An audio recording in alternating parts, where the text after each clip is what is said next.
Since my mother was diagnosed, she has become an accomplished artist. She has had her photography published in a book about the history of St. Charles. She has become a vital part of her grandchildren's lives. She has become an inspiration to others suffering with this disease, and she has become an inspiration to me. As I look out amongst you all, I see grandpas, sisters, cousins, friends, co-workers, but the main thing I see are advocates and supporters of the Alzheimer's Association. Today, we walk to raise awareness about this horrible disease. We walk to support our loved ones. And most importantly, we walk to raise money and support for the Alzheimer's Association. Without their tireless efforts, my family could still be living in fear. But now, we live with hope. I remember this night pretty vividly. You know, I was at work and I remember my brother calling me, and I could just tell in his voice that he was extremely upset, and he had asked me if I had seen my mother, and I had not. And my father was expecting her home, you know, after work, roughly 5:30, 6 o'clock, and she never showed up. And, you know, it was 8:30, 9 o'clock, and nobody had heard from my mom. You know, normally if she was gonna run some errands after work or something like that, you know, she would give my dad a call, but he hadn't seen her.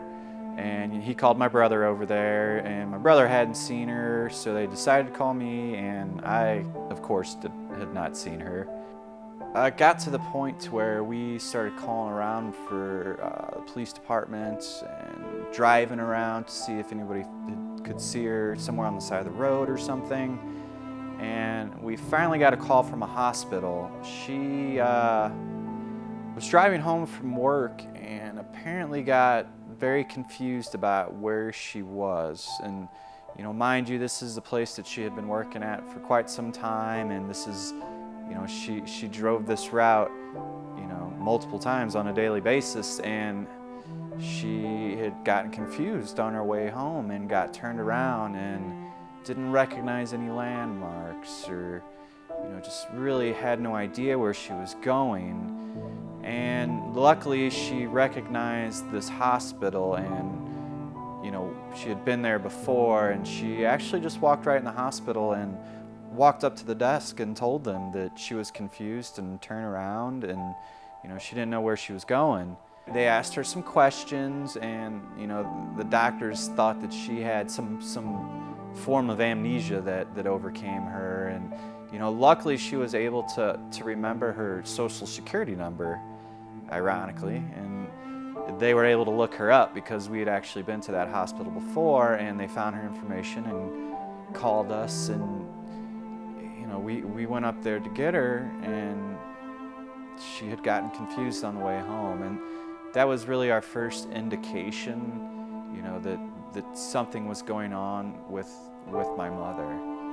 And, you know, as it turns out, she was, you know, in her mid-40s at that time. And, you know, after a couple years of trying to get diagnosed and misdiagnosed, and they were finally able to diagnose her with early onset Alzheimer's disease, you know, at the age of 48.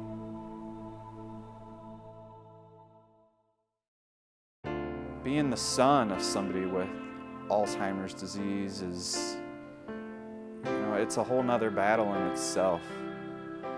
You know, I'm not afraid of what the future holds for me, but, you know, I'm not gonna lie, I think about it on a daily basis. You know, if I forget something, if I forget where my keys are, or I forget that I maybe made a wager with my friend on a game or something, you know, sometimes it really scares me. It really opens my eyes, and I think, you know, is this early signs of something? Am I starting to show some signs of loss of my cognitive abilities?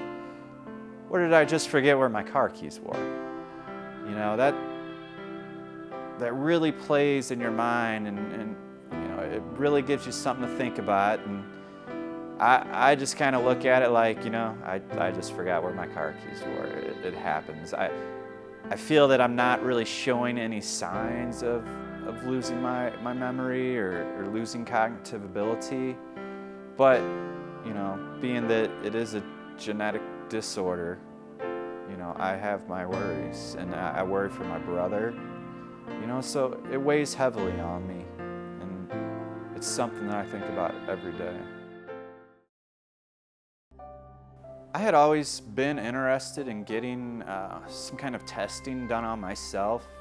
I'm 34 years old, and I haven't really noticed any problems. I know, my friends and family haven't noticed anything, but I've always wanted to get tested just to see.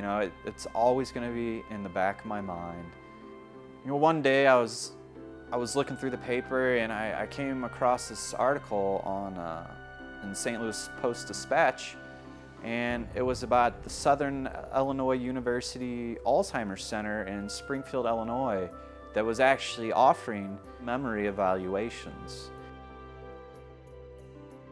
My name is Ronald Zeck. I'm a clinical neuropsychologist, and I do clinical work, research, and teaching here at Southern Illinois University School of Medicine.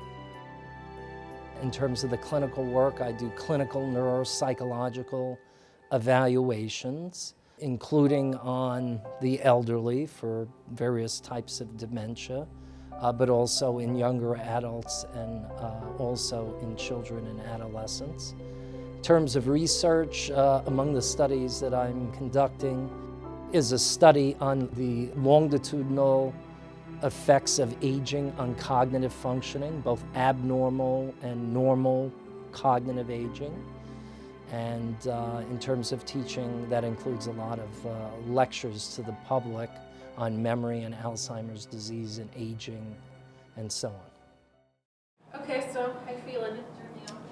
Well, I'm a little nervous. Today we're here at the SIU clinic in Springfield, Illinois, and I'm getting ready to go through a memory evaluations, which is basically a process to detect for early onset Alzheimer's, which does run in my family.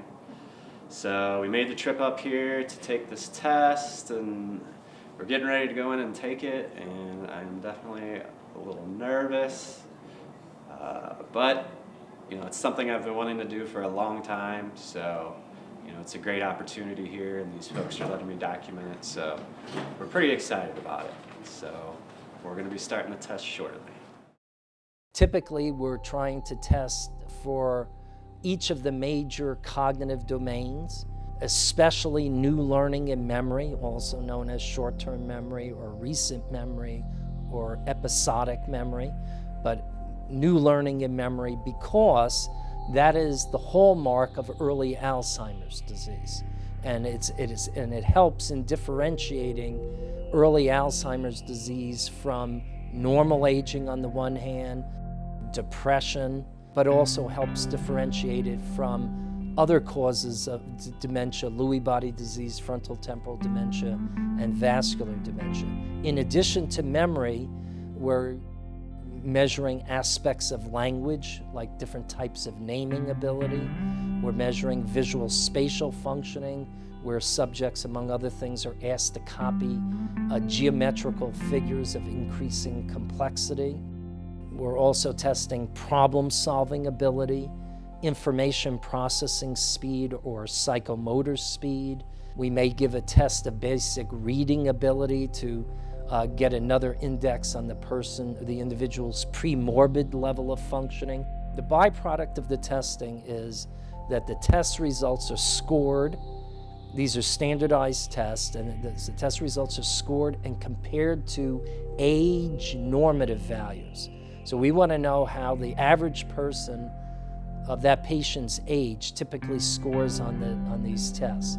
And then depending on how deviant their score is, they will be judged to be mildly impaired, moderately impaired, or severely impaired.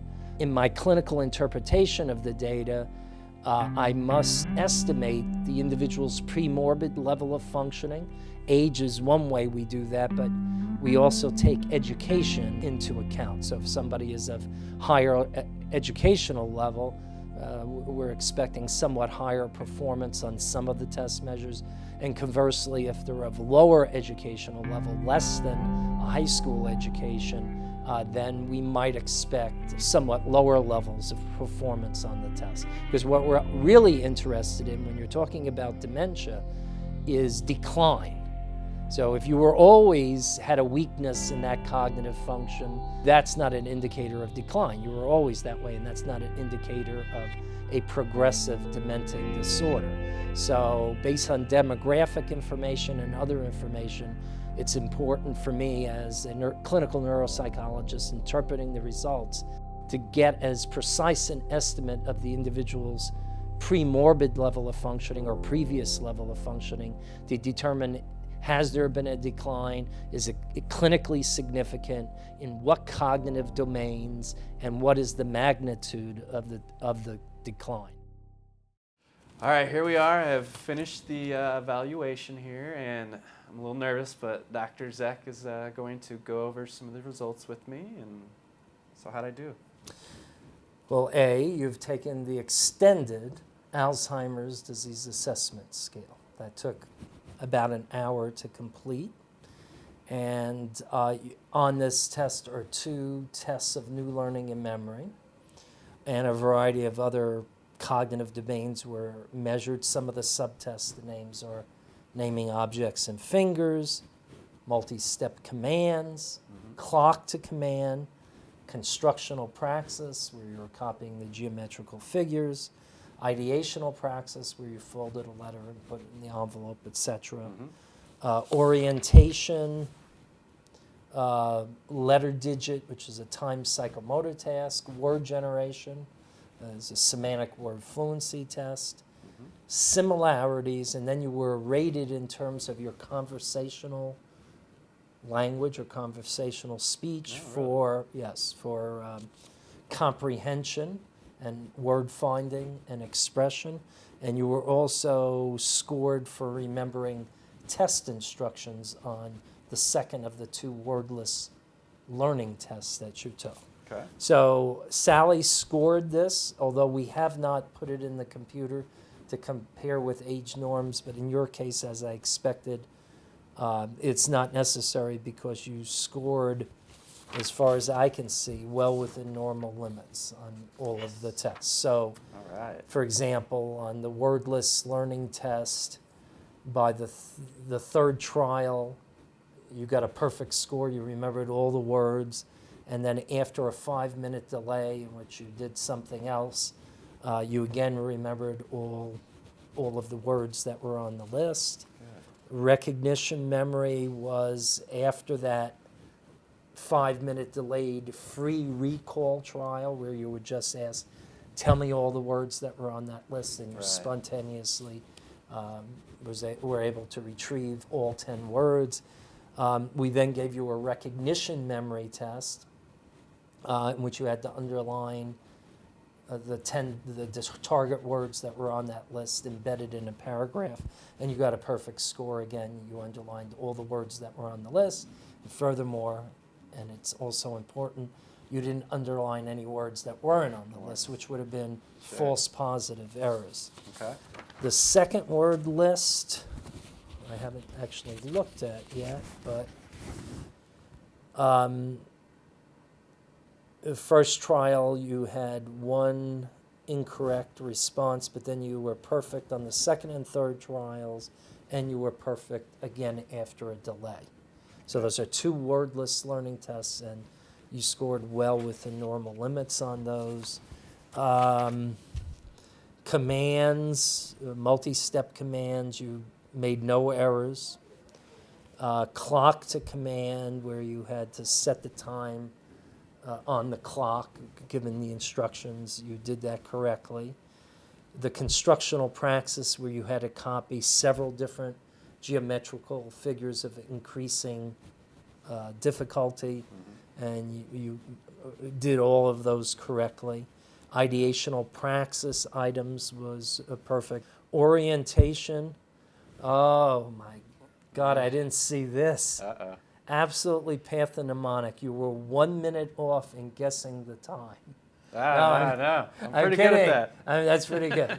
No, that's very good. You actually, within an hour, and you would have got credit, you were within 60 seconds. That's right. You probably looked at your watch right before. did not look at You my did not watch. look at your. You have an internal clock. I do. You have a circadian something or another.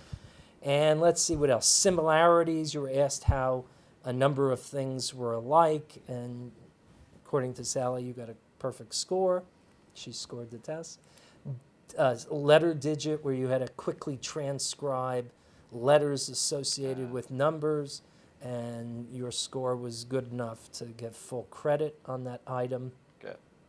Word generation, you had to generate items to a certain category, and you were well within normal limits, so that's another type of naming test.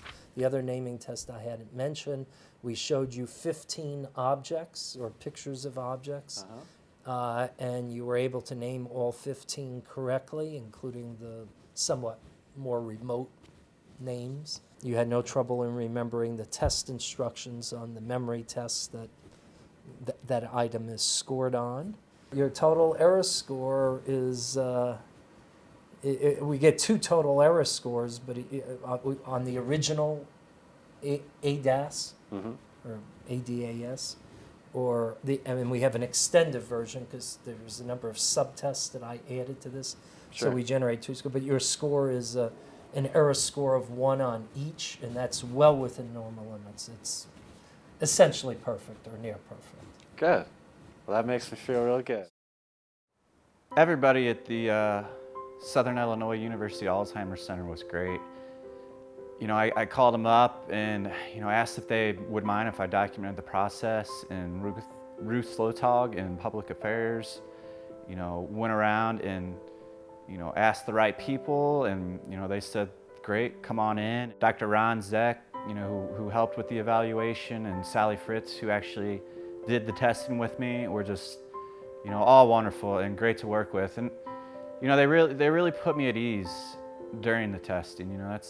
That's one thing I remember specifically from that is, I was a little nervous at first, but, they really, made me at ease and made it a very easy process to go through. I hope that if somebody was in the situation like mine and was experiencing doubt about getting tested or getting checked out, that, they could look at me and see, hey, it wasn't a bad experience, and it was a good experience for me to go through on a personal level, and it was also good for me to go through on a medical level. This is going to be a great test for them to reference in the future if I go through more evaluations. And in the end, I just want people to know that help is out there and it's there for people.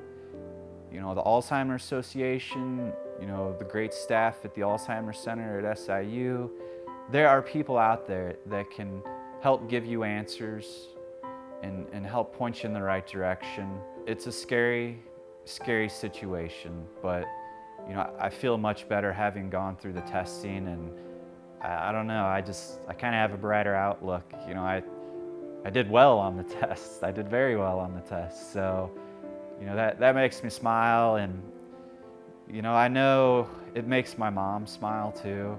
I told her how I went through the whole process, and I could just hear this sense of relief in her voice, that because I think that's the one thing that she doesn't want to pass on to us. So just to hear her happy that she knew that I was doing good, it was good.